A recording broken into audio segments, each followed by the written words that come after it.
fighting any religion, fighting Catholicism is just incredible that they can be doing it.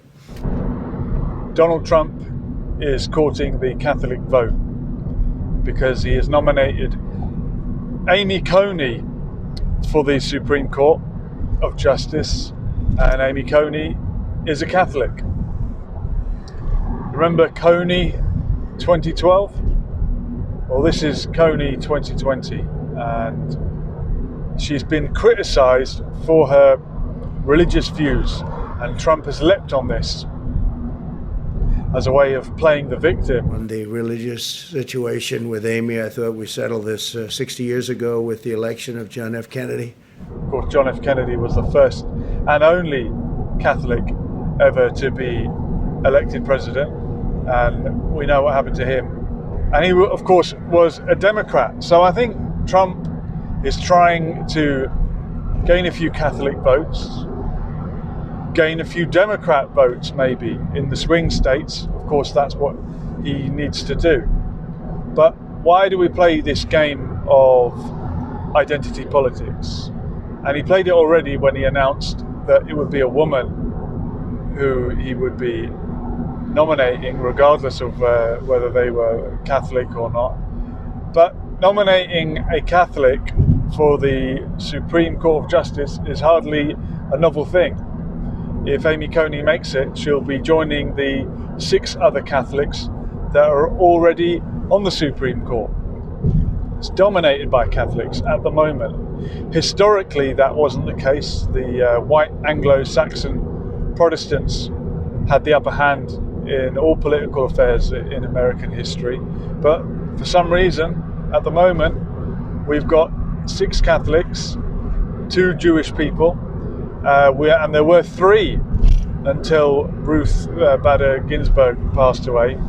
And during Obama's time, right-wing commentator Pat Buchanan was lamenting the fact that there were 3 Jews on the Supreme Court, and he said, how can a population that comprises 2% of the American population have 33% of the Supreme Court?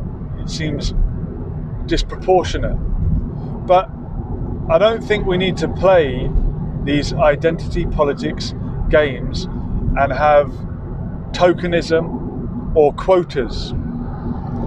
I don't think you need to have half men and half women on the Supreme Court. There are more men than women, and historically there have been, and historically apparently 6% of the Supreme Court have been of a Jewish background. And at the moment, it's dominated by Catholics. Maybe Catholics are good at doing that job. Maybe they're judgmental, I don't know. But I don't think the way to come up with the best team is to make sure you've got one black guy, one lesbian woman, somebody in a wheelchair.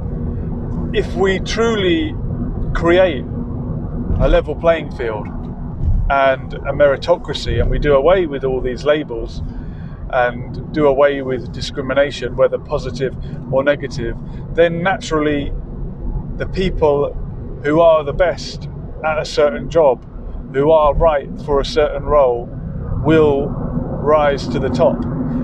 And you will find, because we come from different backgrounds and different cultures and ethnicities, there will be some ethnic groups that are naturally better at certain things than other people. That's just nature.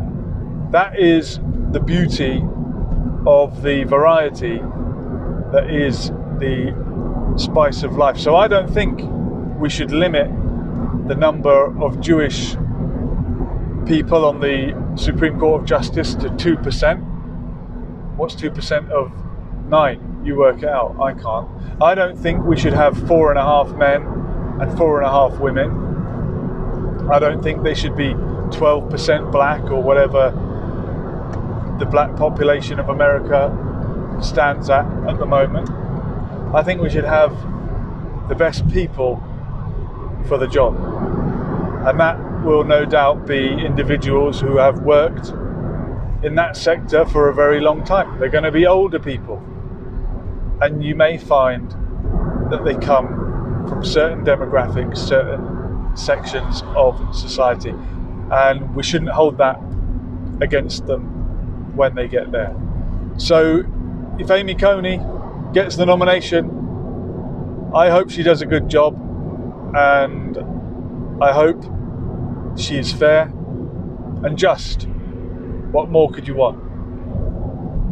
Anyway, let me know what you think of Donald Trump's nomination of Amy Coney to the Supreme Court of Justice, flying in the face of Ruth Bader Ginsburg's dying wish that she wouldn't be replaced before the next election, i.e. that she wouldn't be replaced by Donald Trump.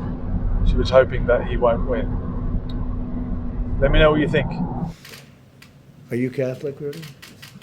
By the way, we were mentioning Catholics. I thought I'd mention that Sleepy Joe Biden is himself a Roman Catholic, and he's had his faith held against him at certain times. And occasionally, more often on the liberal side of politics, Catholic politicians who have come out in favour of things like abortion, contraception, if they've supported, for example, Planned Parenthood, they will have their right to receive the sacrament, the Eucharist, at the Mass removed. And they might be church attenders, but they will not be given the bread and wine on a Sunday or a Saturday night, if you prefer, because they have spoken openly against one of the church's teachings. So it is a difficult one. In the UK, we've never had a Catholic Prime Minister.